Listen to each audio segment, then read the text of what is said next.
Android Media, чөлөөт болон Эрдэнэт Miners багийн тоглогч олон улсын хэмжээний мастер Баттөрийн карьерийн онцлог 5 тоглолт.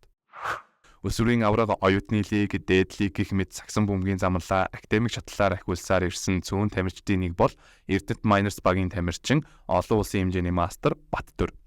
Тэрээр 2007 оноос эхлэн Халалуя, Мөс MBM, Баянзүрх бүс, Харцар, Архангай алтан дорнодын дайчид, Итүгэн ирвсүүд гэх багуудад тоглож байсан билээ. Мэргэжлийн тамирчны 17 жилийн замналдаа олон улсын чанартай цөөнгийн тэмцээнд оролцож байсан ба тэрээр энэ удаагийн дугаарт өөрийн онцлог 5 тоглолтоо уншигчдад хуваалцж байна. Эсрэг банкын тоглогчийг би ингэж хураад баруун талаар нь гарахад тэр тамирчин миний хойно үлчгэлээ гэдэл төсөөлөнгөө бэлтгэл хийдэг хүүхэд байж билээ. Хачирхалтай санагдаж магадгүй ч энэ нь надад хожмоо их хэрэг болсон. Оюун санаандаа туршлага хуримтлуулаад байсан юм уу да гэмээр. Үүний хүчинд би талбай дээр тухайн нөхцөл байдалд анх удаа тоглож байгаа мэт боловч хэдийнэ төсөөлөлтөө бэлтгэсэн учраас болох ёстой зүйл болдгоороо л болж байгаа юм шиг санагддаг. Ингээд бодохоор төсөөлөл биелэлээ олдог юм билээ. Гэтэ би төсөөлөлт хэвтэх тухай яриаггүй юм шүү. Одоо хийж би төсөөлийн бэлтгэл ирээдүйд бодит байдал болон эрдгэл юм гэх гэлээ. Өөрийнхөө эсрэг тоглол. Тамирчин бүрд өөрийн гэсэн тоглолтын арга барил бий. Тиймдээч тамирчид альва тэмцээнд өрсөлдөгч баг бүрэлдэхүүнээ судалж хамгаалалтаа бэлддэг. Хэрвээ би өөрийнхөө эсрэг тоглол хэрхэх байснаа төсөөлөд үзье л дээ. Юун түрүүнд шарыг нь малтаж хэрхэж болохгүй. Учир нь би тэгэх тусам масдаг. Харин шатаах гэж үзнэ. Аль болох багийнхантай нь харилцаа үүсгэх завдал өгөхгүйгээр хувийн тоглолтыг нь гаргахыг л хичээх байсан болов. Хөгжөөн дэмжигчид. Спортын төв ордны он жилүүдийг эргээд бодох нэ фанат гэдэг үг жинхэнэ утгаараа тэр үед л байлаа шүү дээ. Талбай руу орж ирэх шахам ойрхон суудаг байсныг чилхүү, элдв зүйс шидэх, нүүрэлдэх, хөл рүү өшөглөх инүүхэнд. Тамирчны хувьд надад хайртай хүмүүс нь асар хайртай, харин дургүй хүмүүс нь асар дургүй. Гэхдээ энд нэг сонирхолтой зүйлийг дуртахад эсрэг багийн хөгжөөн дэмжигчид намайг хэдий ч нэ үзэн ядна, би төдий ч нэгээр ирчүүж ордог. Ингээд бодохоор хэний багийн талд байхаас үл хамааран ерөөс хөгжөөн дэмжигч гэдэг л бидний алдаа оноог ивгч хөшүүрэг юм да. Тамирчны сэтгэл зүй. Сэтгэл зүйн доктортой байдал бие физиологийн бэлтгэлийг амжилтад үзүүлэх нөлөөллөөр нь хувьчилбал магадгүй сэтгэл зүйдүүч физиолог 60% хамааралтай. Бэлтгэлийн бүхий л хугацаанд талбай дөнжөөд сэтгэл зүгээ орхигдуулаад байвал амжилт гаргах хувь тэр чинийгээр буурна гэж боддог. 1. Өсвөрийн авраг. 14 настай Баттөр дээд үеийнхээ ах нартай нэгдэн 2001 онд өсвөрийн авраг шалгаруулалт тэмцээнд анх удаа орж байлаа. Тэмцээн эхлэх мөчөд өвдөг маань зогсох шинжгүй чичирч байсан нь одоо ч санаанд тодхон. Тэр үед бид дархны багтаа таарч баазраар хожсноор дараа нь аврагын төлөөг шийдвэрлэх тоглолт дээр багнуурын багтаа уучраа таарч авраг авч байлаа. Түүнээс хойш өсвөрийн авраг шалгаруулах тэмцээнд олон ч оролцож тэр чинээгээрээ аврагын цом атгсан байдаг юм.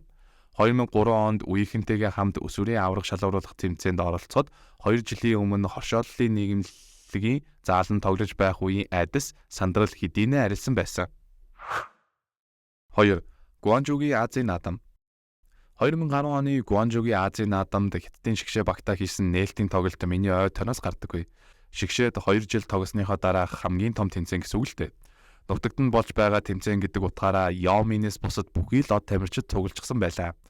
Тоглолт болох газар руу 2 баг тус тусын автобусанд суун нэг кампусаас зэрэг хөдлөхөд бидний явах зам тээврийн хэрэгслүүдийн хөдөлгөөнийг хааж замыг эзгүүчлээд цувааны урд болон хойно цагдаагийн машинууд бидний аюулгүй байдлыг ханган тахилтгаханд сүрдэм гэж. Тоглолт болох газар буюу Guangzhou International Sports Arena гэх NBA стандартад нийцсэн томоохон бүтээн байгуулалт дээр ирлээ. 18,000 үзэгчдийн судалтай уг сүрлэг барилгыг Азийн наадам зориулан босгосон гэхээр итгэмээргүй ч юм шиг. Хүүхэд байхдаа үзэж хүндэлж байсан Хятадын супер од тамирчин болох Wang Jiji буюу Азаас NBA-д орсон анхны Аз тамирчинтай нэг конголт халаалт хийгээд зогсоно. Тэрч бүхэл дэрэгдэн суугаад хэвлийн баг хуралд оролцсон гэж хэн санах билээ. Талбай руу гүгээд гарахад ёстой соёлын шок гэдэг нь болсон.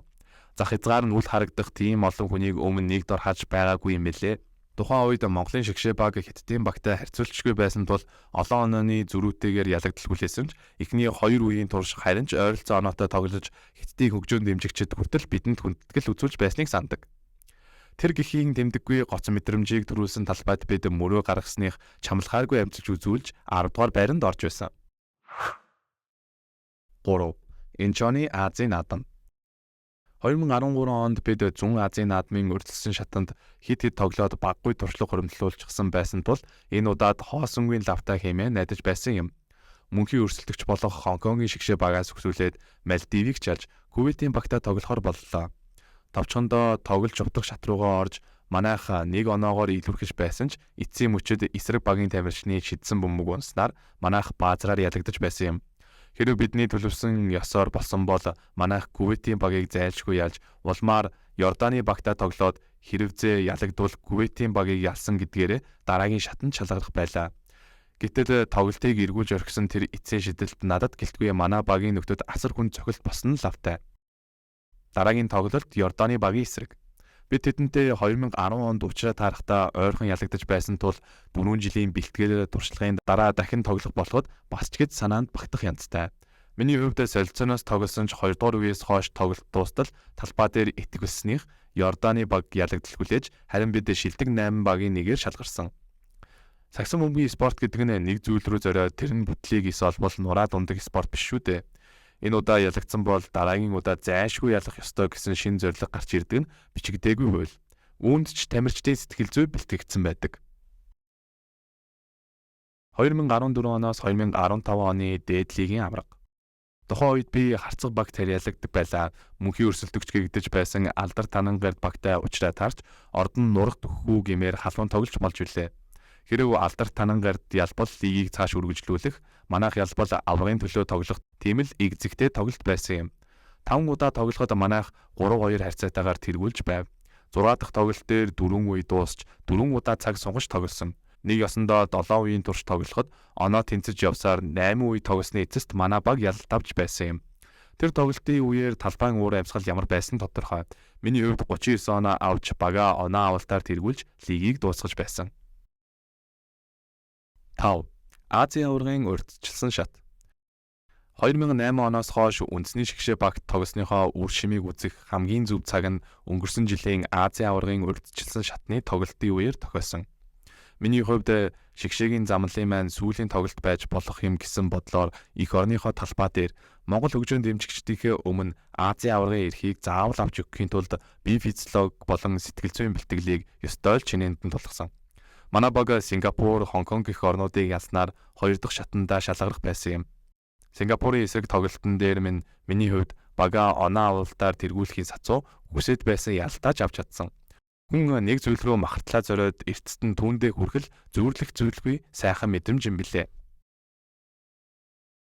Хуучин харцаг багийн фанат жүжигчин Цолмон Баяр ах намайг талбай дээр хамгийн дуутай тоглолтог хүн хэрнээ дуугүй тоглол гэдэг подкаст хийж байх юм хэмээн тоглоом хийж билээ.